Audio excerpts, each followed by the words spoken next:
साथियों, क्या आपने कभी सोचा है कि एक माँ का प्रेम अपने बच्चों के लिए कितना गहरा होता है। एक माँ अपने बच्चों की लंबी उम्र, उसकी सेहत, उसकी खुशी के लिए हर कठिनाई हंसते हंसते सह लेती है।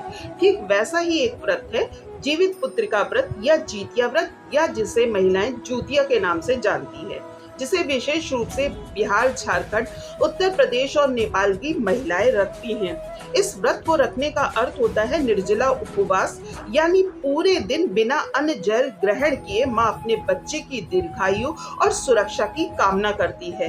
आज मैं आपको इस वीडियो में बताऊंगी कि 2025 में ये व्रत कब है, इसकी तिथि, पारण का समय, व्रत की विधि और कथा, क्या करना चाहिए, किन गलतियों से बचना चाहिए, और साथ ही साथ एक ऐसी चमत्कारिक कहानी सुनाऊंगी जो आपके मन को विश्वास से भर देगी। साथियों, 13 सितंबर दिन शनिवार 2025 नहाए खाए। इस दिन महिलाएं सूर्योदय से पहले स्नान करके शुद्ध भोजन करेंगी। इसे व्रत की शुरुआत माना जाएगा। व्रत का दिन होगा 14 सितंबर 2025 दिन रविवार। इस दिन सूर्योदय से अगले दिन सूर्योदय तक सभी माताएं निर्जला व्रत रखेंगी। अष्टमी तिथि प्रारंभ होगी सुबह 5:04 से 14 सितंबर को, और अष्टमी तिथि समाप्त होगी अगले दिन 15 सितंबर को सुबह 3:06 पर। अब महिलाएं पारण करेंगी 15 सितंबर 2025 सोमवार सूर्योदय के पश्चात। इस प्रकार ये व्रत 3 दिन का क्रम है। पहला दिन नहाए खाए, दूसरा दिन निर्जला उपवास, तीसरा दिन पारण। साथियों, मैं आपको व्रत की विधि बताती हूँ। पहला दिन नहाए खाए, जिसमें सूर्योदय से पहले अपने जल में गंगा जल या किसी पवित्र नदी में महिलाएं स्नान करेंगी।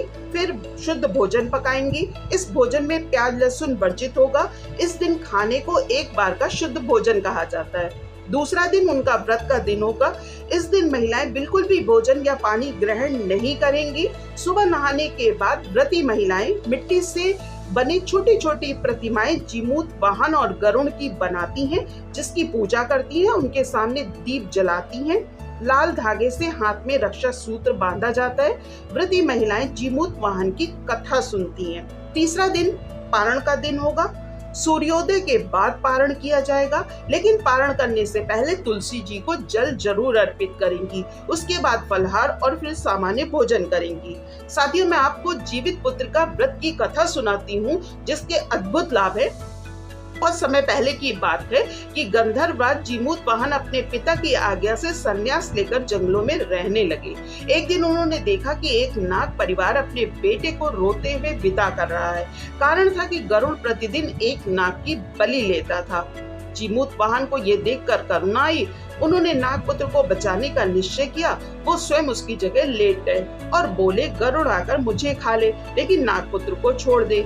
जब गरुड़ आए और जीमूत वाहन का बलिदान करने लगे, तो उन्होंने देखा कि ये तो कोई महात्मा है, नाग नहीं।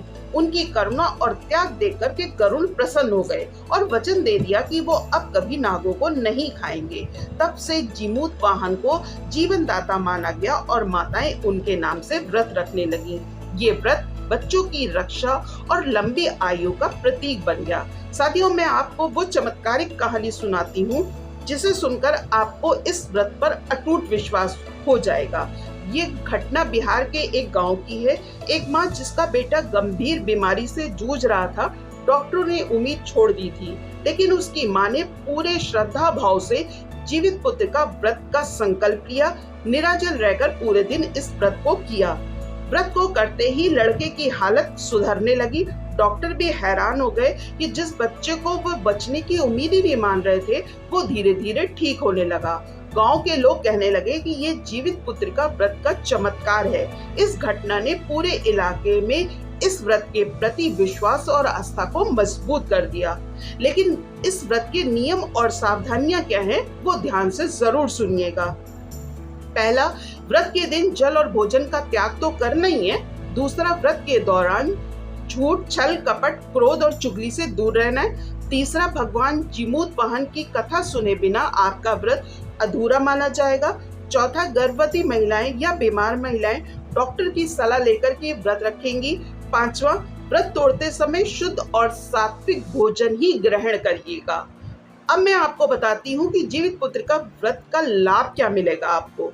इस व्रत को करने से आपकी संतान को लंबी उम्र और निरोगी काया मिलेगी, परिवार में खुशहाली और शांति बनी रहेगी, माँ का मनोबल और त्याग की शक्ति बढ़ेगी। ये व्रत संतान की हर कठिनाई को दूर कर देगा और जीवन में सकारात्मक ऊर्जा लेकर आएगा। तो साथियों, जीवित पुत्रिका व्रत सिर्फ एक धार्मिक परंपरा नहीं है, बल्कि ये माँ के अटूट प्रेम और त्याग का प्रतीक है। 2025 में ये व्रत 14 सितंबर रविवार को है। अगर आप भी अपने बच्चों के लिए ये व्रत करने वाली हैं, तो श्रद्धा और विश्वास के साथ इसे पूरा करिएगा। याद रखिएगा कि भगवान जीमूत वाहन करुणा और त्याग के प्रतीक है। जब एक माँ अपने बच्चे की रक्षा के लिए व्रत करती है, तो उसका फल उसके बच्चे को अवश्य मिलता है। आप सभी माताओं और उनके बच्चों के जीवन में सुख, शांति और समृद्धि बनी रहे।